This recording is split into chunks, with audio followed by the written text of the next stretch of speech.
باب اصغاء الجلیس لحدیث جلیس الذی لیس بحرام واستنصات العالم والواعظ حاضری مجلسی۔ ایک آدمی کا دوسرے آدمی کی بات پر کان لگانا جبکہ وہ بات ناجائز نہ ہو،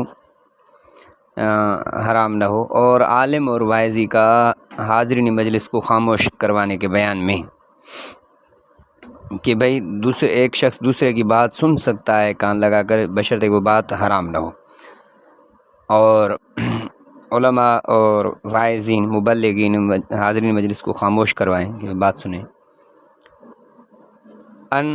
وان جریر بن عبداللہ رضی اللہ عنہ قال قال لی رسول اللہ صلی اللہ علیہ وسلم فی حجۃ الوداع استنصت الناس ثم قال لا ترجعوا بعدی کفارا یضرب بعضکم رکاب بعض، متفق علیہ۔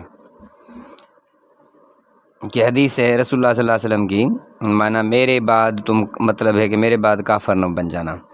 جریر بن عبداللہ رضی اللہ عنہ سے روایت ہے کہ فرمایا مجھے رسول اللہ صلی اللہ علیہ وسلم نے حجۃ الوداع میں کہ لوگوں کو خاموش کراؤ، پھر میرے بعد تم کافر نہ ہو جانا جو ایک دوسرے کی گردنوں کو مارنے لگو۔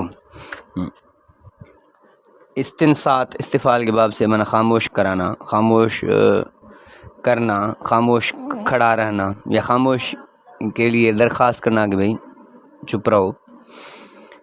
اور معنی اس سے یہ دلیل ہوتا ہے کہ جب قرآن حدیث سنایا جائے تو لوگوں کو خاموش کرایا جائے، جیسے مبلغین معلمین بھی خاموشی کے لیے کہتے ہیں۔ اور استمتاع کان لگا کر سننا، انصات کہتے ہیں، جیسے فاستمعوا وانصتوا لعلکم ترحمون، قرآن شریف میں استمتاع کان لگانا، انصات من خاموش رہنا۔ لا ترجعوا بعدی کفارا، حدیث جو ہے میرے بعد کافر نہ بن جانا، اس کے 4 مطالب ہیں۔ میرے بعد کافر نہ ہونا، پہلا کہ مسلمانوں کا جو حق ہے بجائے اس کا حق ادا کرنے کے اس کو قتل کرنے لگو، یہ سراسر ناشکری ہے، اور ناشکری کو کفر سے تعبیر کیا گیا ہے۔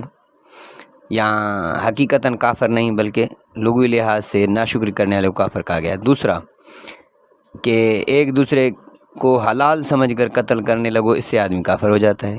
تیسرا مطلب یہ ہے کہ قتل کرنا یہ آدمی کو کفر اور سوء خاتمے تک پہنچا دیتا ہے، قتل جو ہے آدمی کو کفر اور برے خاتمے تک پہنچا دیتا ہے۔ چوتھا مطلب یہ ہے کہ قتل کرنا مسلمانوں کا یہ کافروں کا عمل ہے، تم کافروں والا عمل میرے بعد شروع نہ کرنا۔